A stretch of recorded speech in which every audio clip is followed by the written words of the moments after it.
Hai, gimana kabar kamu hari ini? Mudah-mudahan lagi pada sehat semuanya ya. Pokoknya nggak bosen-bosennya tiap kita ketemu, pasti saya bakal nanyain kabar kamu. Dan mudah-mudahan memang selalu baik, mudah-mudahan memang selalu sehat. Karena ketika kita lagi nggak baik-baik aja, itu sumpah rasanya nggak enak banget.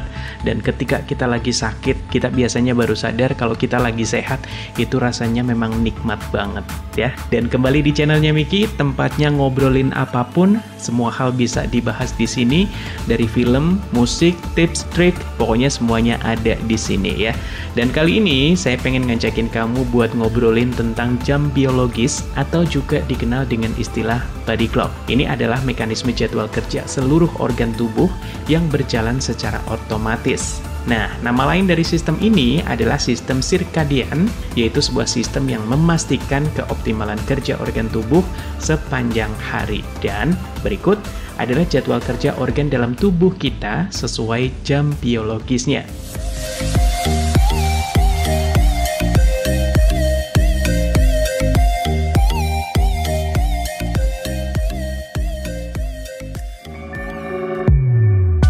Jam biologis tubuh manusia ini bekerja full 24 jam. Dan ini bisa dibilang adalah sebuah siklus ya, yang memberi sinyal kepada kita kapan tubuh harus istirahat, kapan tubuh harus terjaga, kapan tubuh kita butuh makanan, dan juga proses fisiologis yang lainnya.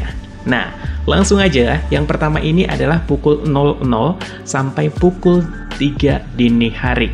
Ini adalah fase ketika kita tidur paling lelap. Karena pada periode ini, tubuh kita akan mulai terasa lelah sehingga kita terdorong untuk beristirahat.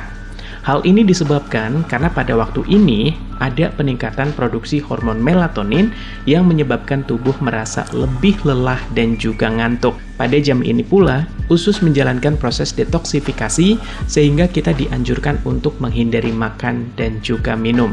Cuman ya, kadang-kadang ya, apalagi kalau kita hobi begadang, atau mungkin kita memang kerjanya pas lagi malam, kita nggak kepikiran, lapar, ya udah makan gitu ya. Nggak peduli kalau jam-jam ini tuh usus sebenarnya sedang menjalankan proses detoksifikasi. Kemudian, yang kedua adalah pukul 3 sampai dengan 6 pagi.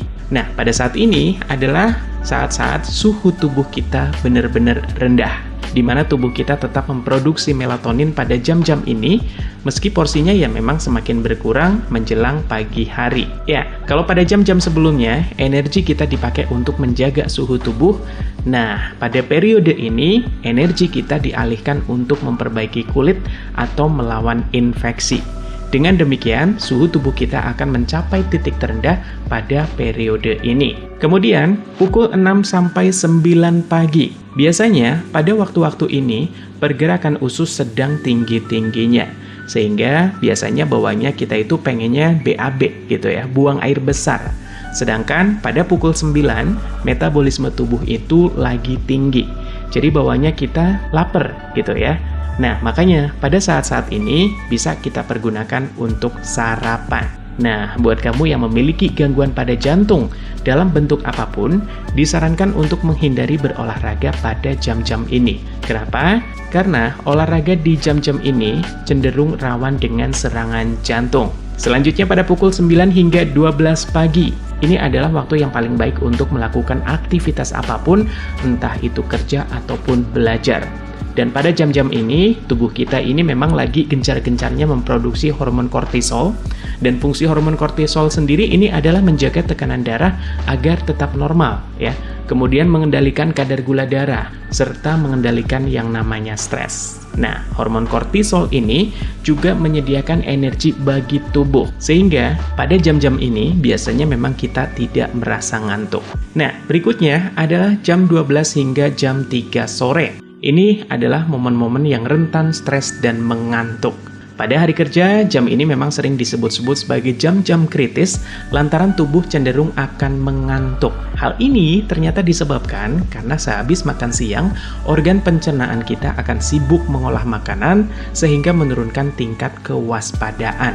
Nah, sebaiknya hindari aktivitas yang membutuhkan konsentrasi pada jam-jam ini, terutama misalnya mengemudi atau mengoperasikan alat-alat berat. Berikutnya, jam 3 sampai jam 6 sore. ini adalah momen-momen untuk berolahraga. Karena pada jam ini, paru-paru dan jantung kita itu bekerja secara maksimal. Suhu tubuh kita juga meningkat secara alami, yang mana ini akan berguna jika kita membutuhkan pemanasan sebelum berolahraga. Ditambah lagi nih, pada sore hari, kondisi otot kita itu berada di kondisi yang paling kuat, sehingga berolahraga di sore hari ini merupakan pilihan yang sangat tepat. Nah, berikutnya adalah jam 6 petang sampai jam 9 malam. Jadi, pada saat ini adalah metabolisme tubuh berkurang. Periode ini merupakan saat-saat di mana kerja sistem pencernaan itu menurun dan tidak sebaik pada siang hari. Maka dari itu, tidak disarankan untuk makan dalam porsi yang banyak pada jam-jam ini ya. Karena pada saat ini juga, hati itu melakukan pembersihan darah dari zat beracun serta memproduksi protein yang diperlukan oleh tubuh secara maksimal. Berikutnya adalah jam 9 sampai jam 12 malam. Pada momen ini adalah momen-momen produksi melatonin dimulai. Ya, jam-jam ini merupakan jam ketika otak kita memproduksi hormon melatonin atau hormon pemicu kantuk. Nah, pada jam-jam ini kita disarankan untuk bersantai, mengurangi aktivitas, dan bersiap-siap untuk tidur. Jadi, buat kamu yang suka lembur, yang suka overtime, ya sesekali boleh lah ya.